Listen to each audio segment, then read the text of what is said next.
You're listening to Inside Public Procurement by Bonfire, a show celebrating the unique stories and heroic efforts of those on the front lines of public procurement. Each episode, we bring you the latest trends, tips, and real stories from procurement trailblazers like you, who work tirelessly to bring positive impact to the agencies and communities you serve. Together, let's elevate the field of public procurement to new heights. Now, pull up a chair and let's gather around the bonfire. Our show is about to begin. Hello and welcome to the Inside Public Procurement podcast. My name is Tung La and I am a client support agent and producer at Bonfire, an eProcurement solution used by over 500 public agencies in North America. Today's episode is a bit different. We'll be sharing a live session presented at this year's NIGP annual forum, where our panelists dive into Bonfire's 2021 State of Public Sourcing report, which explores what's on every procurement team's minds these days. What are procurement's priorities today and going into 2022? And how can I learn from the experience of my peers while navigating these new priorities? Now sit back, relax, and enjoy the session. Hello and welcome to the case study session, Procurement Priorities in a Post-COVID World, hosted by Bonfire. My name is Justin. I will be the moderator during our time together. Today's session is brought to you 100% virtually using the Zoom platform. So before we kick off, let's review some admin details. This year, we've expanded the NIGP virtual forum with more live workshop sessions. And during today's sessions, participants are invited to raise their hands, unmute, and ask questions. Our presenters today are Omar Salaymeh, Rachel Friesen, Michael Brinton, Jennifer Frates. Rachel, would you like to go ahead and get us started? Perfect. I'm going to piggyback off of what Justin said in a moment as far as questions and engagement. But of course, as he highlighted, today's focus and title of the session is Procurement Priorities in a Post-COVID World, Back to Business, Fast and Focused. And, obviously we thematically learned a few things from the Fast and Furious here, but in this case, we're hoping for not a sequel pandemic-wise. So on that note as well, we'll go right into the agenda before I really wanted to spend some time highlighting who you're here to see and learn from, which is our panelists today. So today we'll really focus on how did we get here. I'll explain in a moment the studies and the data that substantiated this panel, because it is a panel, therefore you will be learning from the panelists, but you'll also be seeing a range of graphs and informational visuals in front of you as well. So I want to make sure you're all aware of where those come from. On that note, we'll look at procurement this year, what's happening, how do we get here, what changes have the panelists seen, and then we'll go futuristic because we have the perfect panel for that. What does the future look like for public procurement? On that note as well, we weren't joking there. It's to Justin's point. We really want this to be an informative and engaging setting. So we have set up the Zoom so that you can submit your questions in the chat. But my goal is that I insert your questions, not just at the end, but throughout today's dialogue.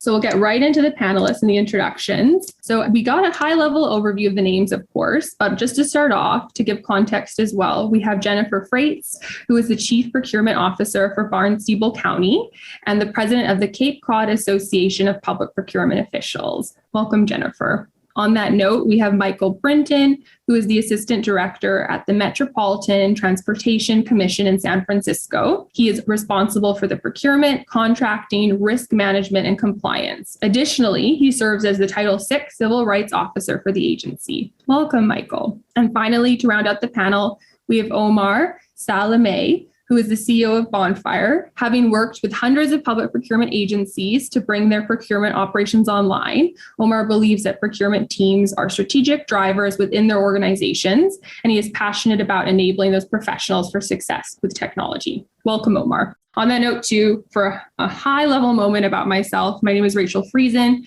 I support our client experience function here at Bonfire, where we serve over 500 public agencies in not only bringing their public procurement process online, but our goal is also to enhance their process with our tool going forward. And I will say, all of these three panelists have either put up with me as they're either my boss in Omar's case, or I supported their agency once upon a time. So I know Michael is Mike, but I'll keep formal for this panel if you prefer Michael. Okay, we'll continue on.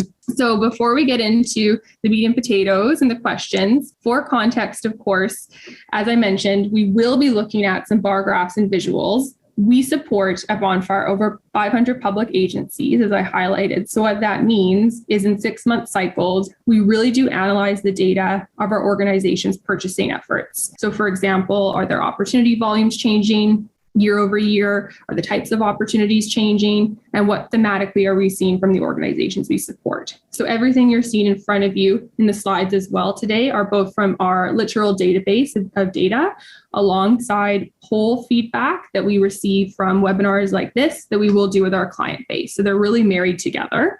So we're looking from 2019 into 2021 for this panel. Some topics that thematically came out that we'll speak to, of course, are vendor diversity, respending public procurement dollars after there was a freeze prior last year.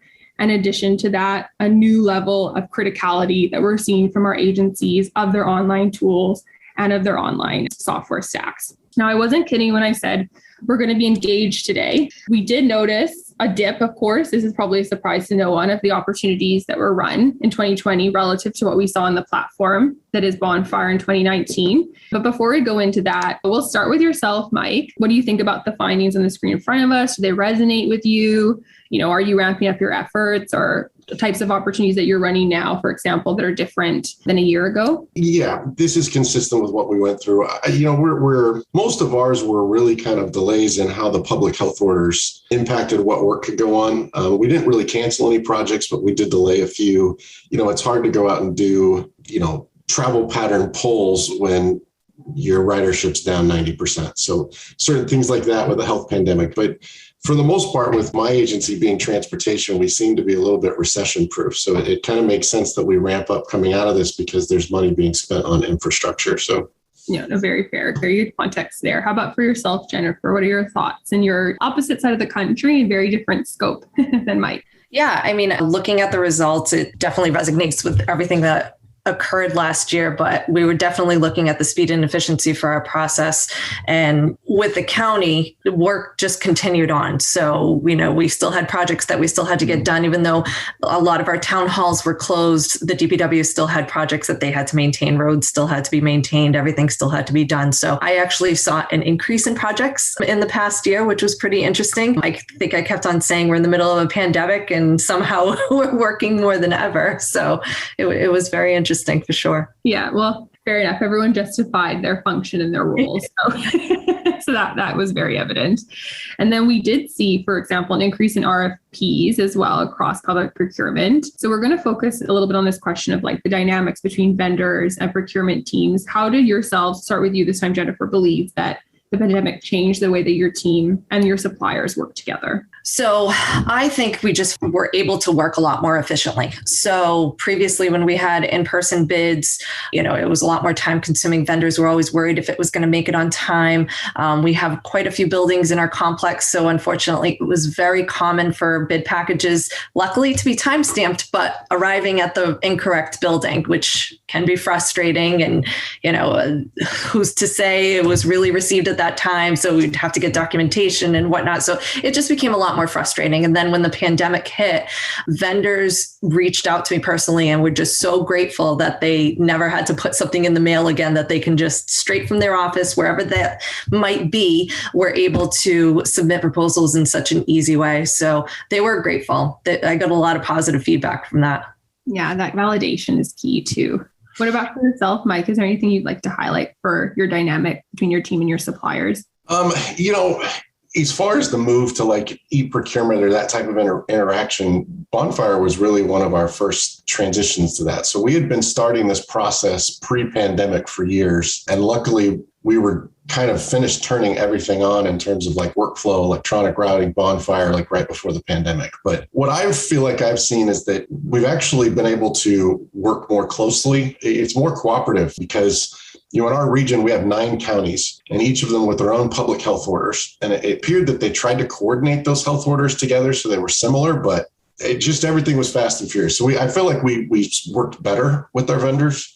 And as far as, Zoom and digital meetings and removing the in-person, I agree with Jennifer. It's, we've been it reduces costs for our vendors, right? They don't have to travel. We're not doing hard paper copies of proposals or things like that. So I think it's actually improved and allowed us to actually get more firms to participate and compete because there's less of a barrier to entry or a cost hurdle they need to get over as far as participating. Oh, that's great. Okay, we'll get into vendor participation more too throughout this panel.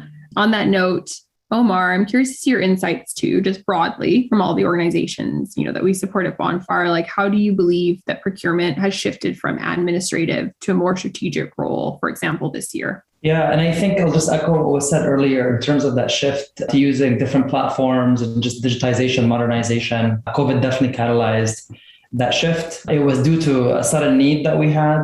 And so we've heard this over and over again with procurement teams that wanted to modernize, but they couldn't. But now they had like a really good reason to shift.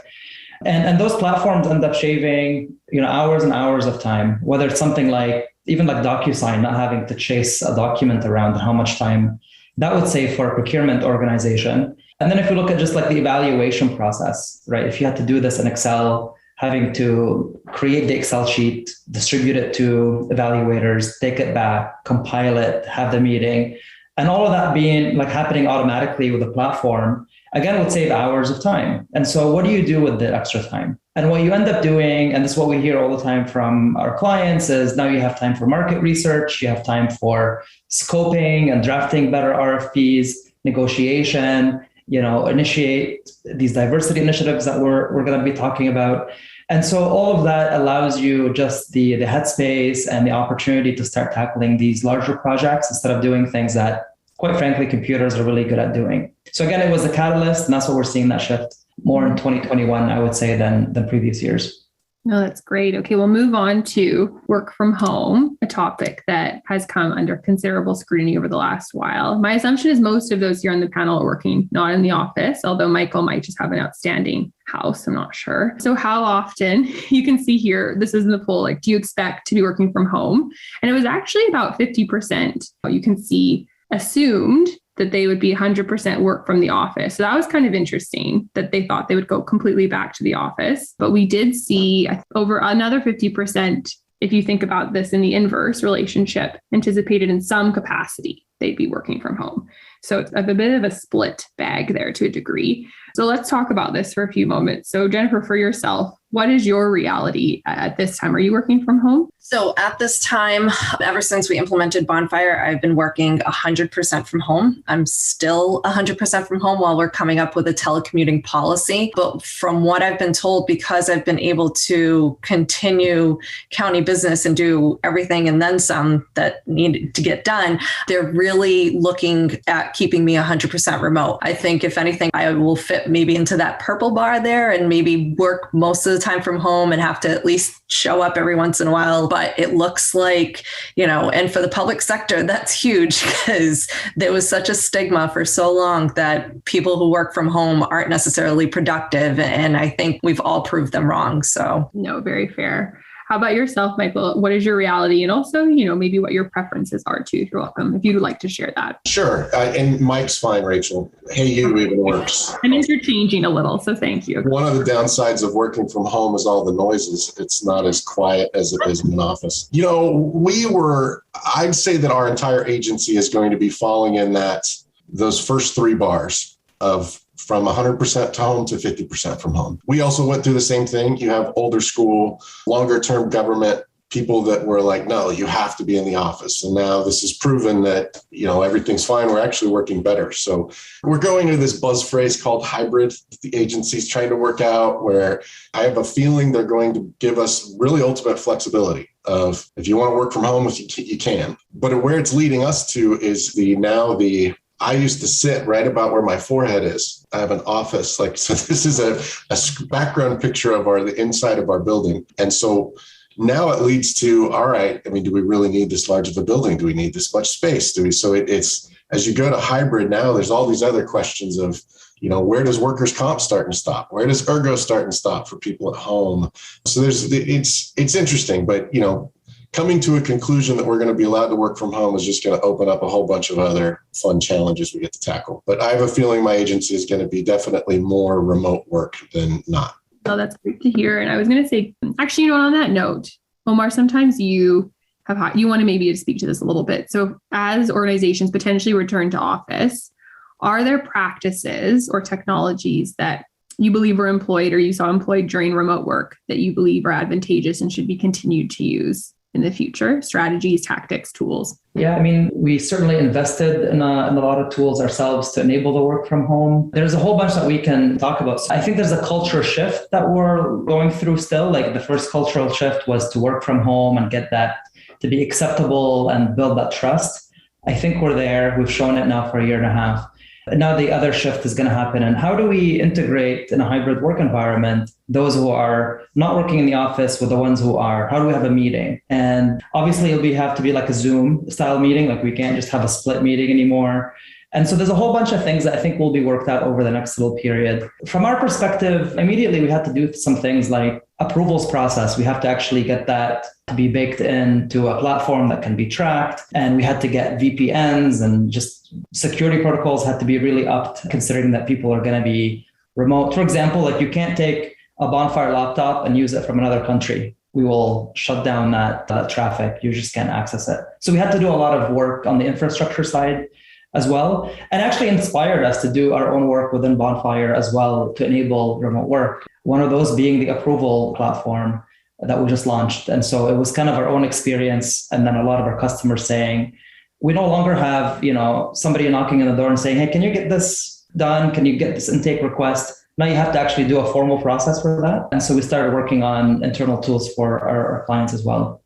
On that note too, we'll start with yourself, Mike. Sometimes it's come into question, remote work may impact your team's ability to be audit ready or compliant with regulations. Do you believe or have you seen strategies that teams need to follow to ensure you are compliant with regulations to be, let's say, audit ready? I think from that standpoint, what I'm finding is from an audit perspective, where it becomes challenging is when you have multiple platforms that you use, right? So we have Bonfire for our procurement needs. We have another software system that we use for like a database of our contracts and workflow tracking to track approvals, et cetera. So you have these multiple different systems. I don't necessarily think it's easier than it was in person, but you also have to be aware of trying to cut corners or skip steps. Digitally, it can be easy to kind of move around or skip something that you might be doing that might impact that audit trail. So it's just right now, at least for my agency, I'm not as worried about it because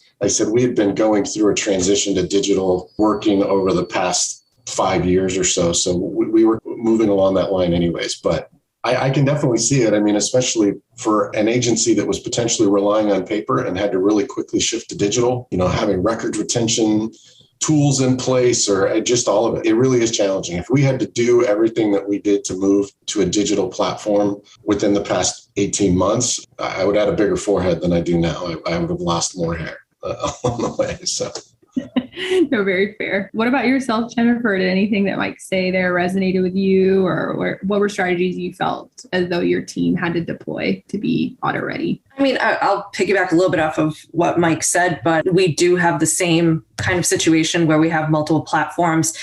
I would say the last piece that probably wasn't digitized at this point really was procurement. We had, everything else, purchase orders. We were just putting in place vendor self-service so vendors could onboard themselves into our financial system, workflows, approvals.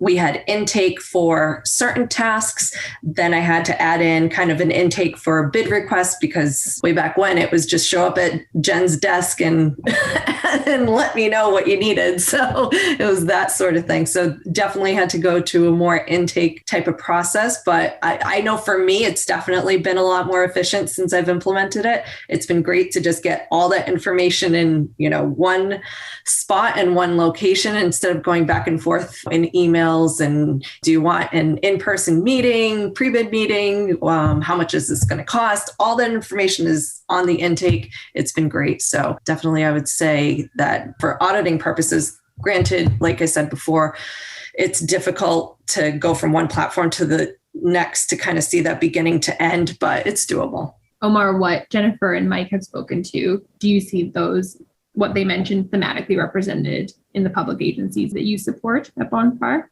Yeah. I think it's depending on when your adoption journey was or where you were on the adoption journey. So like Mike, has been a customer for a long time. I know you guys were very comfortable in that. Some had to shift right away.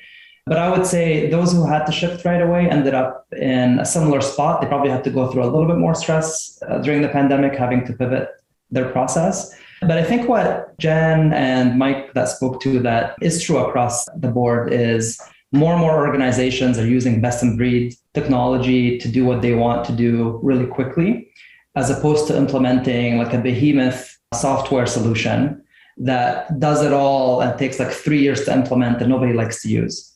And so I think that nimble approach is definitely the way to go, at least in my unbiased opinion. But it also leads to quick results that you can see the results of right away. And then you can start connecting these platforms together over time so they can kind of act like a big behemoth without having to pay for that price.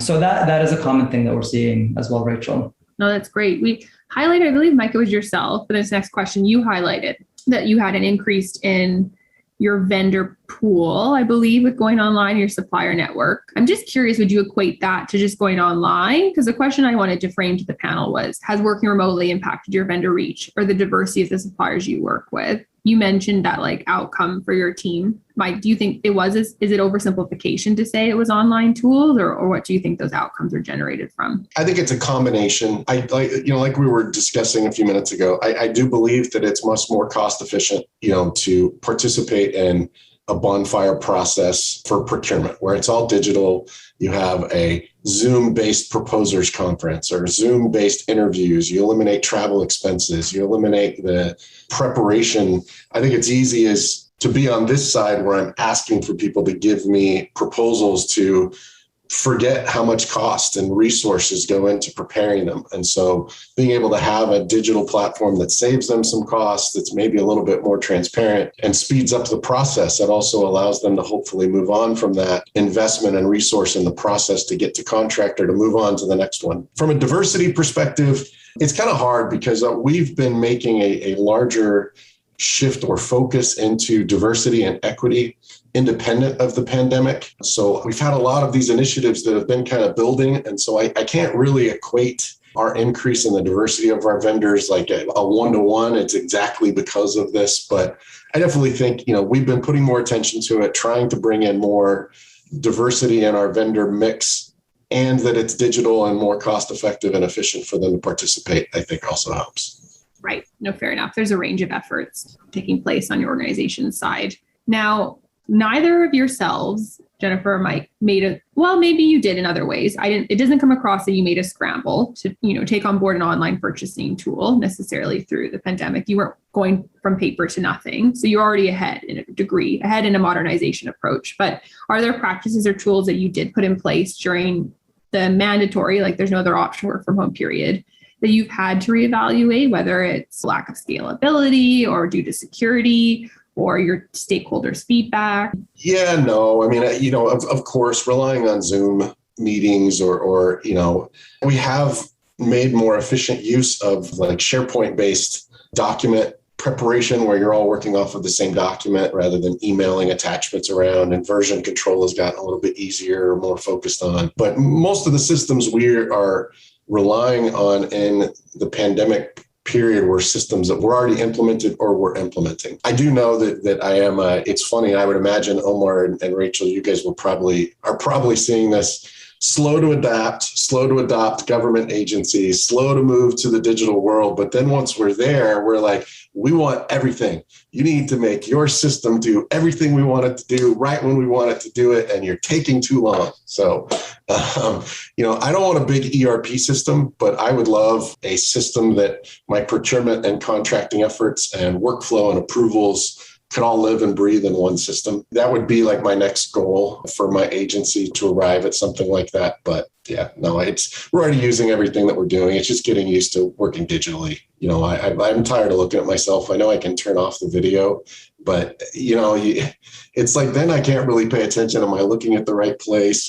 But having to stare at myself all day long, that's one thing I am not enjoying about remote work.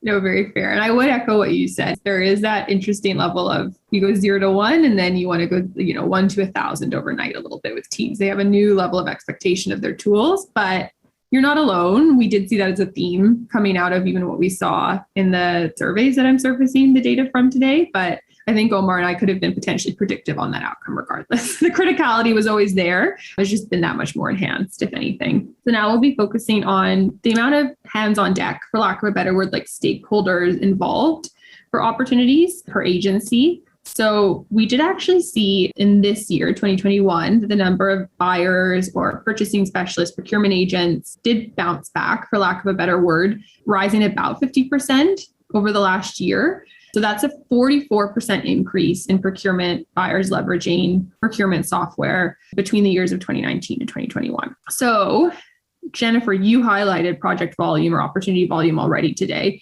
How has your team prioritized incoming requests during this increased demand, I should say? Well, as part of the county, we do a lot of cooperative bids for the 15 towns that may not have procurement folks, dedicated procurement folks in each one of the towns. So they were able to kind of sign on to Bonfire and be able to see the projects firsthand. So I definitely had a lot more stakeholder involvement, and even internally with all of my different departments, a lot more were involved in the process in the past year than previously. So I'll ask you a little bit more on that in a moment. Anything on your end that you wanted to highlight, Mike, as far as how your teams prioritize the various incoming requests and project volume as a whole? Yeah, we had lost 3 people about 3 or 4 years ago, and my agency didn't let me replace them. And now it's funny how 3 years later, they let me hire on 3 people, but they wanted to act as if they were all new employees, and I should be so excited. I'm like, yeah, but you made me whole.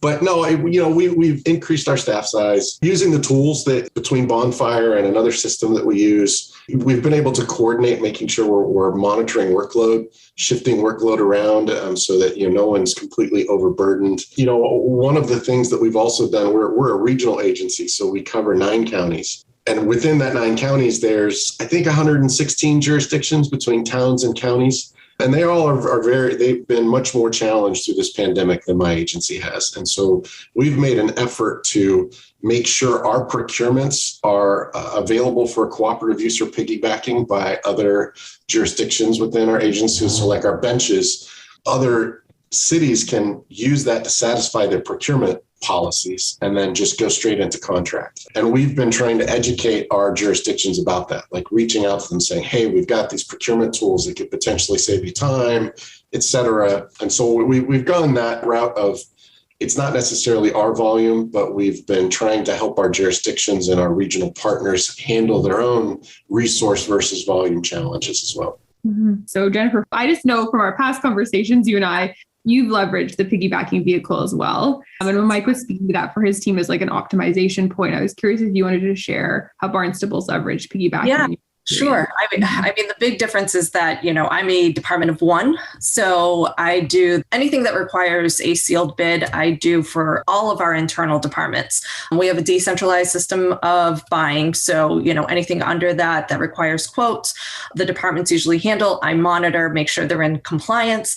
And then otherwise, we have the cooperative bids, like I said, for the 15 towns. The benefit that I've seen in the past year is that communication between the groups and the towns have really increased. So we kind of have a better idea of what some of the towns are regularly going out to bid for. And now hoping that in the next year, since we've been able to kind of implement some of these efficiencies and get rid of a lot of this administrative work, that we're going to be able to start introducing new cooperative contracts, which is kind of exciting because they've had kind of the same ones for the past few years. So I think there's a lot more opportunity out there. And unless, I think I've said this before, but unless the towns all of a sudden, all of them get a dedicated procurement person, or if I all of a sudden get staff, the resources are going to be the same. And then it's just, what can you do with the resources that you have? So that's the biggest thing. Yeah, very key. And you highlighted before that I mentioned we'd go into, you had increased stakeholder involvement for the opportunities that your team was running. And Absolutely. How do you ensure consensus with, a higher volume of stakeholders and internal clients? I feel like once I have their buy-in, they've love the platform because they feel like communication is opened up. So when a bid is open, they don't have to wait hours for me to scan everything in, put everything together. They're much more involved than they ever were before. And I think that has probably helped with a lot of the consensus. I haven't had too many RFPs, maybe one or two that I can think of that our evaluations were completely off. But I feel that stakeholders being involved almost from the beginning where they kind of weren't before has definitely helped that a lot. No, that's a good point there. And when you say that by the beginning, are you alongside them in the scoping phase? I mean, it's okay. Early on. And then, I'm uploading everything into Bonfire. They kind of get more of a sneak peek of what goes into the procurement. Previously, it would just kind of all be put together. And the next notification they got is when the bids came in. And that was it. So now they feel like they're part of the process and they have more buy-in. They know which vendors have downloaded documents. They know which one of their local favorite vendors, if they have downloaded their documents as well. So they actually become more involved and start contacting their vendors to get participation that way as well. So it's been great. Mm-hmm. That's great. And what about for yourself? Mike Jen highlighted it's important for our stakeholders to be involved in sort of the formative phases. How does your team essentially ensure consensus with more stakeholders? We're centralized in procurement, but our project managers or our customers, I guess, our internal customers, they play a larger part of the role in ensuring that if there's multiple stakeholders. But it's similar to what Jennifer's saying, how we use Bonfire, how we allow people to be observers or technical advisors. It makes it really easy to give people access to the procurements or the process to see what's happening or where it's going. It's, for the most part, I'd say 90 to 95% of our work that we do with our stakeholders, it just kind of works naturally, like everybody's in it for the same reason. There really aren't a lot of political or competing priorities. Some of our larger projects that span the whole region, it's challenging. I mean, we have a fair payment system that we use, like a fair payment card. And the next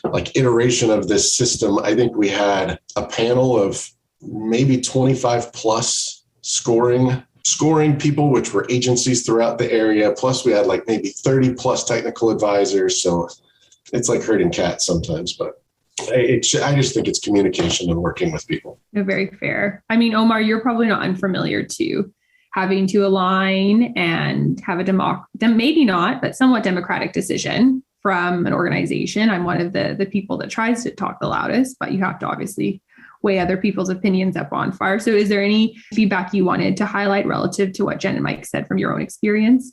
Yeah, I'll probably attack this one a little bit differently. But as you mentioned, a huge part of my role is to get alignment across different departments, stakeholders.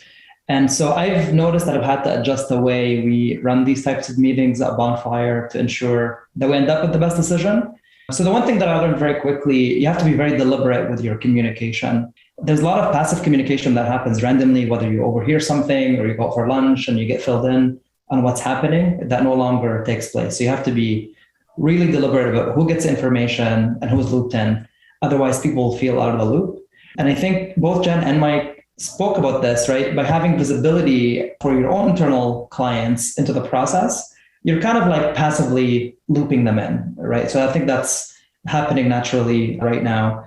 The other thing I'll say tactically is I'm using kind of best practices in terms of meetings, setting an agenda ahead of time, sending it so people know what we're going to be talking about. With Zoom, it's very different than a live meeting in terms of the dynamic in the room and being able to read body language. So I'm very deliberate in kind of going around and making sure everybody has a say so we can take everybody's into consideration. I will say there's been some democratization to the whole process because I would imagine that the power dynamic in a live meeting room are very different than a Zoom meeting. It actually gives everybody an equal voice. It's probably a better thing to get consensus, whether it's a proper consensus meeting or just another meeting that we're having about procurement. Anyway, just some of the learnings that I've had to learn over the last few months. Yeah, no, great point. So we'll continue on into vendor diversity. So essentially, I'm not 100% vendor diversity, the statistic I'm about to share with you, but I thought it was notable and we wanted to highlight it today, which is there was over 2 years, we did see in Bonfire's platform that there was a 202% increase in vendor invitations, direct vendor invitations to opportunities. So actually, it averaged out to about 451 invitations per opportunity. So for some of you, that's great. For some of you, that's a bit unnerving because that may induce complexity and elongate timelines and opportunities. So I can understand there's mixed responses there. The assumption we're obviously making in sharing that statistic with yourselves is that a larger pool, you're likely going to have a more diverse representation. But people are welcome to kind of comment on that in the chat. So So Michael, you were highlighting already your organization's intentionality around vendor diversity. So I'm going to make the assumption that it is a priority for your agency. And if you wanted to dive into any of the tactics and strategies of what your team is doing to action that priority. Sure. I mean, some of it is dependent on the types of money or the color of money you get, right? Any federal money we receive is required to have a disadvantaged business enterprise program. So we have a whole programs that's set up. There's a goal setting process. And so federally funded, I'll set aside for a minute because you kind of have to. If you want to take federal money, you got to do it, right?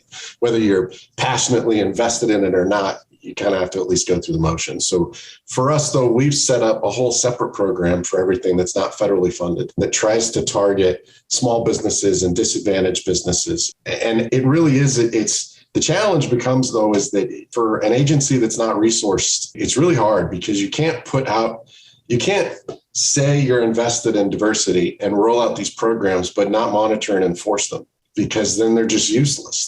It's difficult. So what we've tried to do is to try to be self-aware of what our resources can support. And so when we get political pressure, our commissioners are saying, we want to expand small business participation, do this, do that.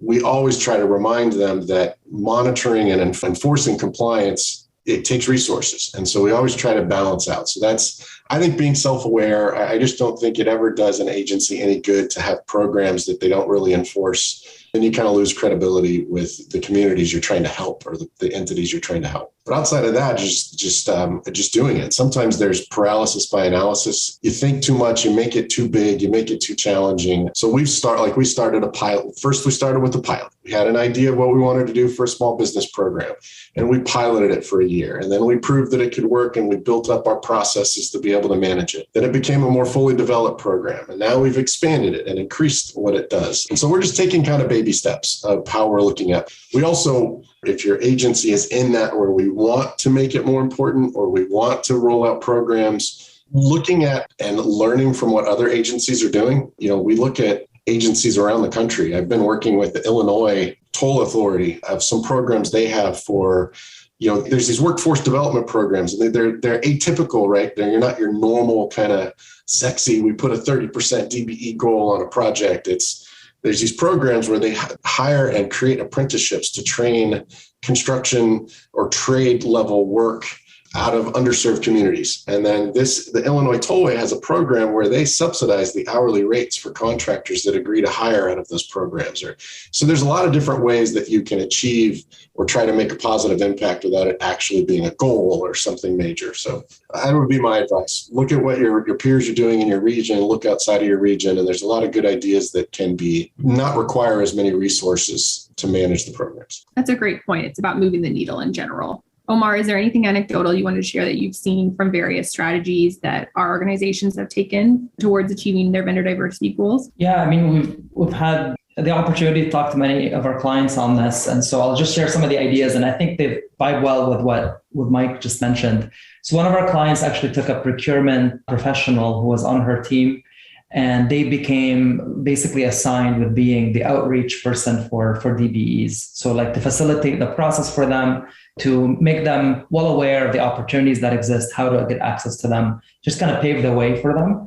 And the reason why it worked for that organization is because the person was a procurement person. So they knew all the ins and outs, and it wasn't just someone from outside the process talking about the process. So that's kind of one tip that I can maybe share that we've heard from before. The other thing that we learned, this from New Jersey, is to actually evaluate what it takes to do business with the county or organization and make sure that's a really easy lift. So you're not having to fill out a lot of paperwork and jump through a lot of hurdles. DBEs are disadvantaged. They don't have the resources that larger corporations do. And the last thing is obviously involving technology. And so there are ways that you can get more DBEs aware of the projects, and there's certainly tools available for that as well. So those are kind of some of the things that I've seen some of our clients do. And I'd love to dwell on them more. So if you have questions, let me know, and I'll follow up with you. That's great. There's a very tactical question that I'll open up to Jen and Mike, and they can either of them are welcome to unmute and speak to it. Andrea spoke in the chat here, and I love that people already are commenting, because again, it doesn't have to be just the panelists answering these questions. And she was highlighting, when targeting DBEs, do you only count, vendor certified by the state? And context around her question too that she added, or color, I should say, is, the contact information available from the state is typically outdated and the emails bounce back. How have yourselves tackled this issue? They will reach out, but a lot of effort gets wasted because of the outdated information at the state level. So Jen or Mike, either of you want to comment on her question? I'll comment first. I guess I'm just really lucky. We recently, for my president of the Cape Cod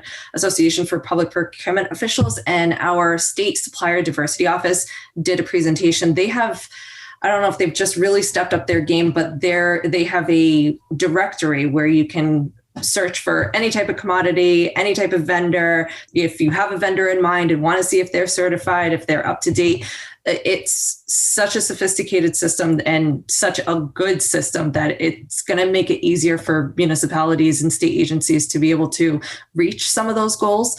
It's kind of a shame that as I'm reading some of the comments that, that Andrea's not having the same luck with that, but it's really up to your supplier diversity office to kind of facilitate that for you and make it a little bit easier to do business with some of these folks, because they go through such a long certification process and then you can't reach them. Well, if you don't mind, Rachel, I can jump into. So one of the things, for our federally funded projects, we only allow DBEs certified by the state. For all of our other programs, we've expanded it to allow any firm, when they propose, to say that they're certified as a small business or a variety of certifications that they can use, as long from anywhere in the state of California, as long as there's a searchable database that I can verify that they actually have the certification. So that's one of the things. For one of the chat comments was that their state doesn't provide a very good system and is out of date. You could potentially explore using Bonfire's vendor registration if you use Bonfire or whatever procurement system you use. Sorry, I'm too big of a Bonfire fan, so that unbiased opinion of Omar. We use Bonfire. We have fields in Bonfire that allows a vendor to say their DBE or SBE or what is the certification. And you could potentially introduce rules within your procurement to say, register in Bonfire, tell me what your certification is and your certification number and where I can verify it. Right. And then you can gather the information. We also, within our region, there's what they call the Business Outreach Committee, which is a group of agencies that do outreach to small and disadvantaged businesses. So hopefully there's resources in whatever area you're in. But, you can use Bonfire that way. And most, even like the state of California's system has a lot of detail, but it's not very easy to use, but you can at least search by a company name or by a certification number. So if you can't rely on your state to provide you up-to-date information, you could potentially communicate with your communities around you. Hey, register in Bonfire, tell us where you're certified, and we can do some of the work to validate it. I mentioned as well, thank you for the tips, both of you, Jen and Mike. And thank you for surfacing that question. I think we'll actually close out with one targeted question at both Jennifer and Mike that's a bit more retrospective. And then I'll have a different one for Omar that's a bit more futuristic. So for Jen and Mike specifically, if you were speaking to someone today who has a paper-based process or is semi-online, you can interpret that however you want, and they're interested in how to evolve and how to modernize, assume whatever it is resourcing-wise on your end. And if they were to start anywhere, where would you recommend they start relative to your individual experiences, whether at your current organization in the past? So how about we start, no particular order, with yourself, Mike? Yeah, again, I feel I need to disclose that I'm too big of a Bonfire fan. So take this for what you will. We have two separate softwares. We have Bonfire for our online procurement process, and we have a system called eContracts. It's like a SharePoint-based software for our database of our records and our workflow and all of that. The implementation of Bonfire, I think took 60 days. Like it was really easy to turn it on, use their training tools, whereas our other system took us 2 years to implement. So I think that would be my advice. I'm not saying it's Bonfire, but I would say do your research into the software tools that might help you take those first steps and pick the ones that are going to be easy to implement and stand up and get to work on. And then you can get some positive momentum.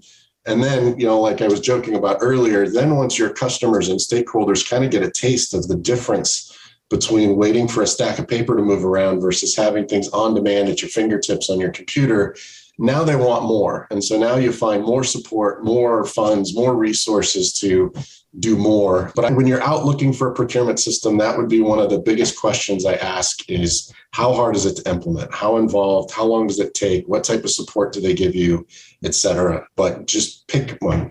I think one of the first ones we did was DocuSign. Just moving to electronic digital signatures, right? It almost forces you to not be in paper anymore. Like you got to deal with PDFs. So pick a low-hanging fruit, take the first step, and just kind of get some momentum building. And you'll find that your stakeholders and your customers will want it. No, that's great. How about yourself, Jen? Where do you recommend individuals start, organizations start? I would recommend just thinking about the whole procurement process and try to identify ahead of time what potential issues and pushback there could possibly be. One of the big things I remember when I implemented it for the county was, well, what about the small mom and pop shops? Most of them know how to use computers, so it's not really that hard at this day and age. They have to use it for some of the other functions in their business. So they've been able to kind of embrace eProcurement very quickly.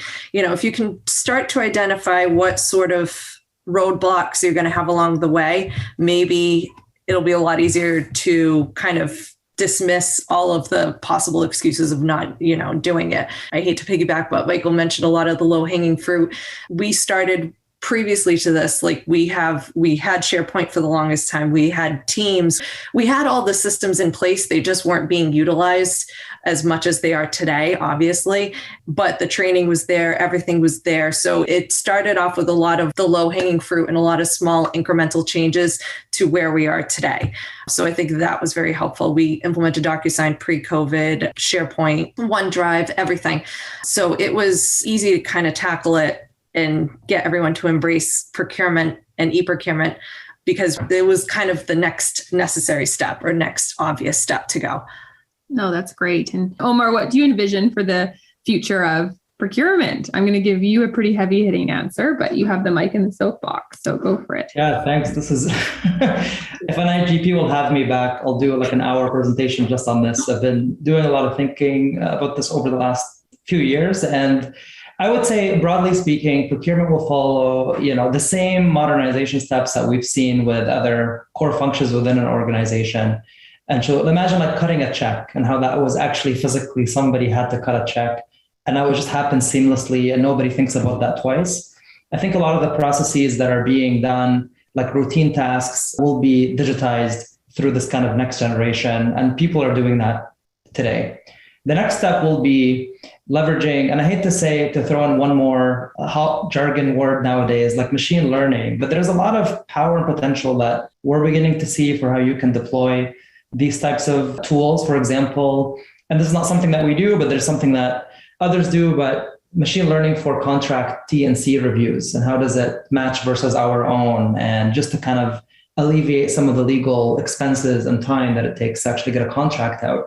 So this is the kind of stuff we'll see for procurement. One idea would be, imagine if when the supplier is writing a question in the Q&A, there's basically an algorithm that says that question was answered in page 6 of the RFQ document. Like that's what we'll head towards, not imminently, but I would say in the next decade for sure. So they will digitize your process. But besides that, the next step will be, how do we leverage this data now that it's there to make really strategic data-driven decisions? How do we collaborate across organization boundaries?